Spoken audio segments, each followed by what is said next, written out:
Hey guys, Zen here, and welcome back to another news update for Rainbow Six Siege. There's a lot of things changing very soon here for the game, as well as the final season of Year 5 with Operation Neon Dawn. And so in this video, we're going over all of the latest updates. And so guys, get subscribed to the channel with post notifications if you haven't yet, and let's get into this one. Now, quickly before we begin, I wanted to thank Opera GX for sponsoring this video. Opera GX is the world's first browser for gamers, and packs features designed specifically for the gaming community. With GX Control, you can set exactly how much CPU or RAM your browser is using, which opens up more power to be used for your games. GX Control enhances the performance of your PC while gaming and browsing the web, so you don't have to experience lag when you have multiple tabs open or just listening to music. There's also full Twitch and Discord integration, and so if you enjoy watching streams, you simply log into your account and you'll get notified the moment your favorite streamer goes live. You can also connect Discord and Facebook Messenger and stay up to date with everyone in your community right from the sidebar. Now, personally, one of my favorite features about Opera GX is how customizable the browser is. You can choose between a spectrum of accent colors, or you can customize it with special wallpapers to suit your style. Now, one of their latest features are forced dark pages, which is a new feature that forces brightly designed pages to become dark to reduce that blinding glare. This feature is currently in beta, and so to use it, you just flip a switch and it's ready to go. And finally, you can stay up to date with all of the best deals, the newest releases, and breaking gaming news from the GX Corner, which makes it super easy to access the content you care about. And so guys, take your gaming experience to the next level and download Opera GX for free with the link in the description. And even if you're on mobile, you can click below and sign up to get a download link sent directly to your email. Opera GX is a browser I think you guys will really enjoy, and so head below to find out more, and a big thank you to them for sponsoring the video. So guys, first up, we're speaking about Aruni, because since the test server has gone live, she's experienced a couple of nerfs. Now, in case you've been living under a rock, Aruni is the brand new defender for Rainbow Six Siege, and her gadget is the Surya Laser Gate. It's a mix between Kapkan, Castle, and Jaeger for the most part, and it offers up a ton of utility for the defensive side. Now, on top of utility, one of its key features is the damage it outputs if an attacker decides to run through it. When she was first released, the gate did a hefty 40 points of damage, and so if you were to touch this thing, you'd lose almost half of your health. Now though, that's been reduced to 30 damage, and so it is still significant. Like if you're fresh from a gunfight, this thing can still take you out, but it has a bit less of a bite. Now, one big reason I think they decided to do this to Aruni is for Finka. For those of you who didn't know, Finka is actually a pretty solid counter to Aruni, especially if you have no other way of dropping the gate, because you can use her boost to help survive passing through it. With it only taking 30 points off your health now, if you are boosted by Finka, then it'll only do 10 damage after touching the gate, and that's far less of a pill to swallow than the 30-point chunk normally. I think this is a really good balance to this operator, because the fact is that she does have a ton of utility otherwise, and the damage is more of a deterrent than anything. Now, she also lost the ability to retrieve the gate once it's been disabled. At first, if the gate was disabled, then she could go and pick it up and replace it basically without penalty. It just kind of reset itself. Now though, she can't pick it up at all until it's back to its working function, and so it'll require a defender to shoot the device for it to go back online, and then Aruni can do as she pleases. This really isn't game changing for her, but I think this helps level the playing field for this operator, because all things considered, she has one of the most utility heavy gadgets in the game, and I mean, it is entirely indestructible, and so because it'll always have some impact on the round, there should be ways to even out the playing field. Next up, I want to talk about the biggest update coming next season and what's really changing, because it has sparked a serious discussion from within the community, and I get a ton of questions about it. So with everything that's happening with Jaeger and Wamai, and also secondary gadget changes to operators like Ash, the devs are dialing in on the 20-second meta, and it really is the single biggest change that'll be felt by everyone that plays this game. Now, when you hear 20-second meta, it's basically meaning that it takes the attackers the entire round to burn out the utility of the defenders and only leaves them with roughly the last 20 seconds of a round to actually make a push. This is why you hear things like utility simulator and other terms like that, because for a while, there's been a part of the community that struggled dealing with this part of the game. Now, with Operation Neon Dawn, the developers have been pretty direct in saying that here in Season 4, they're looking to change that. In an interview with IGN, the art director on Rainbow Six Siege admitted that defense feels too easy, and that with this season, they're looking to change that and make things more 50-50. It all starts with the change to Jaeger, because so much of the attacker's utility to make a push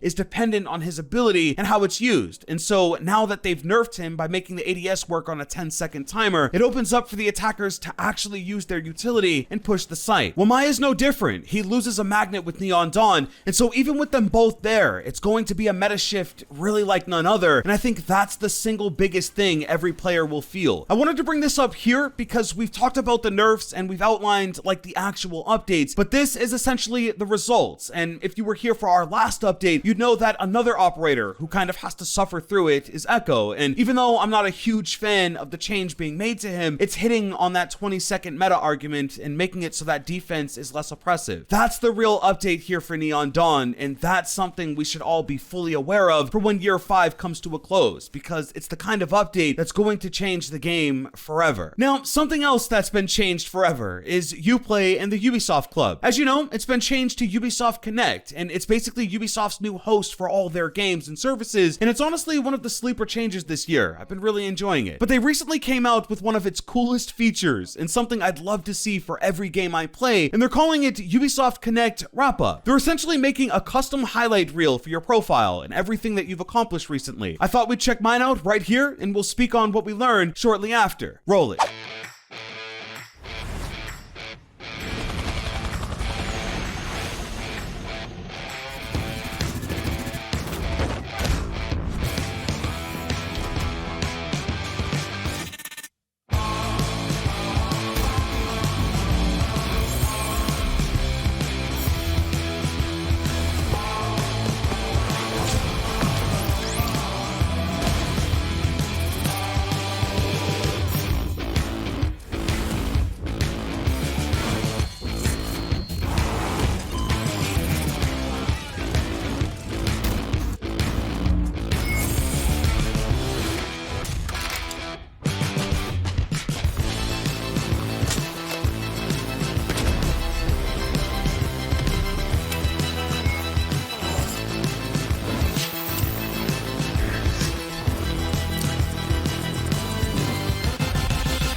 We're so happy that Rainbow Six Siege is one of your favorite games. We hope you have a lot of amazing clutches and aces in your future.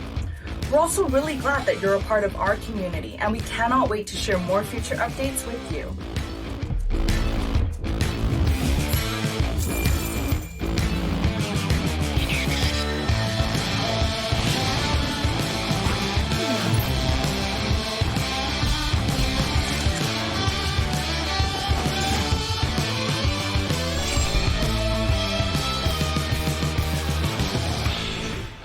So, yeah, not too many achievements across the board, but we have spent literal years with Rainbow Six Siege, and I mean, it's pretty obvious I have a slight addiction and I play a ton of Siege. I think over time, I would absolutely love to see this built on with even more stats and highlights, because sometimes it's really cool to share this kind of stuff with the people you game with, or to just acknowledge your achievements. I'd love for them to make it so that you can also choose someone on your friends list, and for them to make a highlight of how you guys compare, or to make one specifically for Rainbow Six Siege and show off who you've got the most hours on, what maps you went on the most, and that kind of stuff. This is really fun to experience, and so I'll leave a link below right after that like button for you guys to sign in and check it out for yourself. Last up here, guys, I think it'd be foolish not to acknowledge the release of both next-gen consoles this past week, because it sent a surge through the gaming community, and a lot of people, myself included, have jumped ahead. Now, I absolutely love my PlayStation 5, and I think Sony did an incredible job with the system, but it's the games that show this thing off, and of everything I'm playing, both Assassin's Creed Valhalla and Watch Dogs Legion, both Ubisoft games at that, have just totally blown me away, and I just wanted to quickly give some impressions. So to be totally honest with you guys, Valhalla is my first ever Assassin's Creed game. I know it's been loved by so many for a long time, but I've just never had the chance to get involved, but with this one, it is literally one of the best RPGs I have ever played. The story is deep and engaging, I absolutely love the combat, it's just super gritty, and on next gen, specifically PS5, the graphics are the best on the system. I have Demon Souls, I have Spider-Man, but for me, just looking at the world and the details of some of these characters, it is gorgeous, and right now, it's the game I can't stop looking at. I feel like Spider-Man has so much motion that sometimes you just miss a lot of stuff, but Valhalla just really comes in close, and I think they did a phenomenal job. Now, Watch Dogs Legion took me back because it highlighted the PS5's new DualSense controller, and it was totally unexpected. For those that don't know, the DualSense has haptic feedback and resistance in the triggers, features, and Ubisoft actually used both of these features in Watch Dogs, and it's like nothing you've ever felt. Each gun feels totally unique, and the triggers vibrate and resist in completely different ways based on the weapons you're using. It's one thing for the first-party devs to use these kinds of features because, you know, it's all under the same house. But for a third-party developer to take the time and resources to add it to their games, I mean, as a player, I appreciate it, and I think it's a huge advantage on a next-generation version of the game. The only other part of Watch Dogs that I think is a must-mention is the world, because they executed on London so flawlessly, and it looks super detailed. Now guys, Ubisoft did hook it up with some codes, but they didn't sponsor anything or ask me to say nice things. This is all from the heart, and from one gamer to the next, if you're looking for next-gen games to go along with your new system, I can say these two have been it for me. I am hooked,